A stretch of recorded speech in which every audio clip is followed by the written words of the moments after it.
government learned something about deploying the army against Indian people in 1990. They got a lot of trouble from the Canadian citizens for doing such a thing, and they learned their lesson. And now what the Canadian government tries to do is to deploy smear campaigns against the people. In 1995, during the Gustavson Lake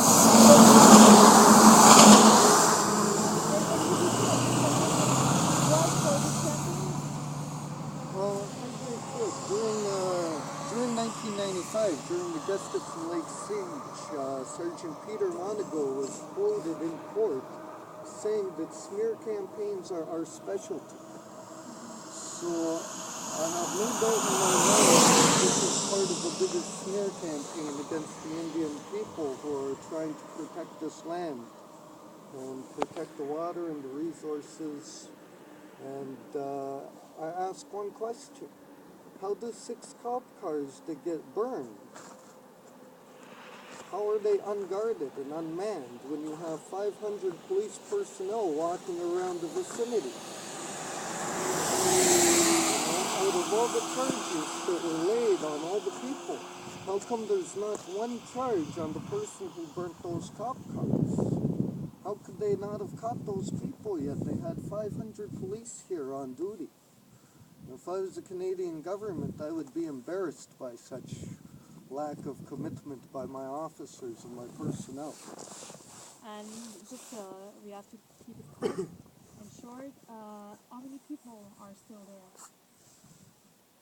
The strength of the people is strong, and we are numerous. We have continued support continuously coming out to this camp at all times. People from the Acadian community, people from the New Brunswick community, outsiders from other provinces who come to visit with this camp. People of Elsie take very much pride in coming out here. I stay here 24/7. I maintain this camp. I make sure it stays functional. I make sure that this camp, that the building continues.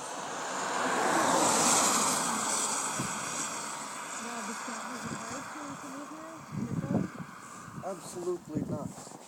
Human beings have been living outside in the cold for generations and generations, for millennia.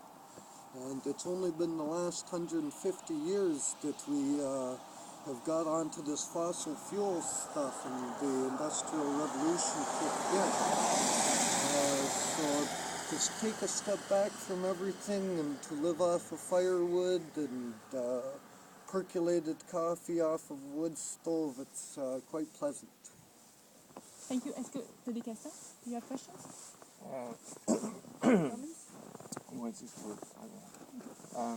I know that you talked about, a lot about the natives and all that, but is it just a native?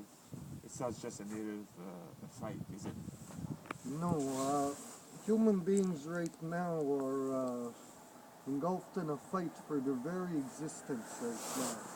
The waters are being polluted, the airs are being polluted, the birds are falling from the sky. We have radioactive water in the Pacific now. The fish are contaminated, the tuna's contaminated, the salmon's contaminated, and one has to stop and ask themselves why.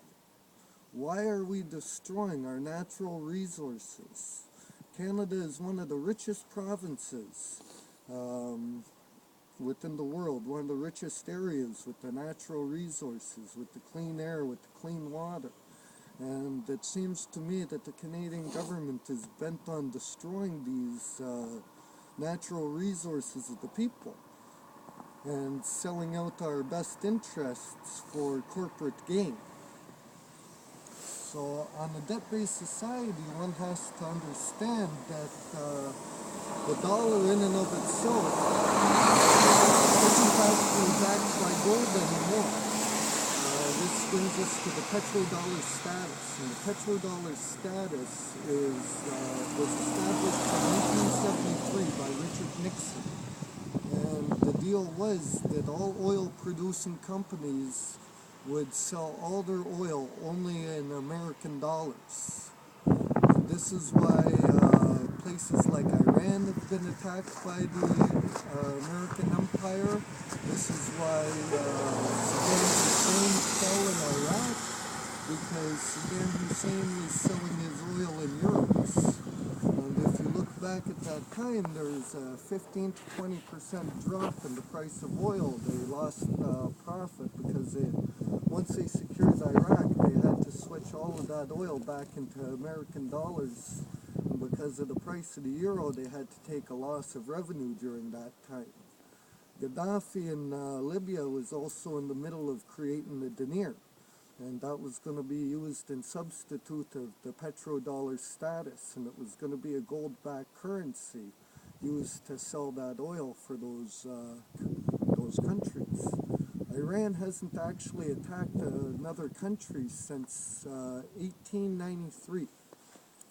Or no, 1793. Sorry about that.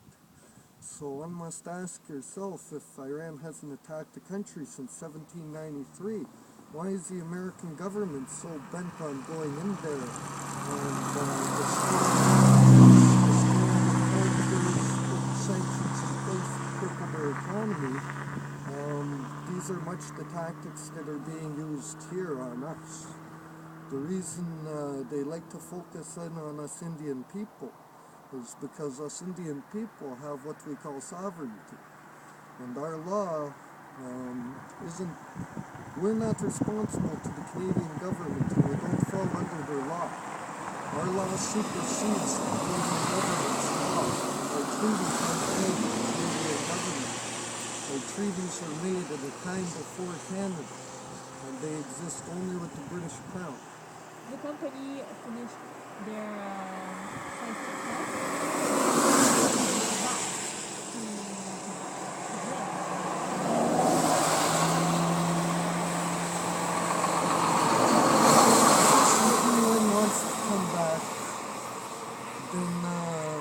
Canadian taxpayers better be ready for that, because if they think that they spent $10.5 million for 500 RCMP just to babysit a bunch of protesters for 1 month, when these people come back with drills, they're really going to come back to try to destroy the land and the water and the resources, and these resources, they're important to the Canadian people.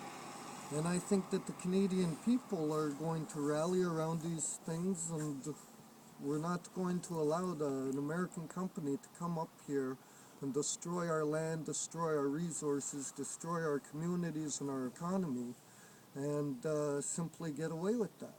It's unacceptable. Thank you. Thank you. Have a good day.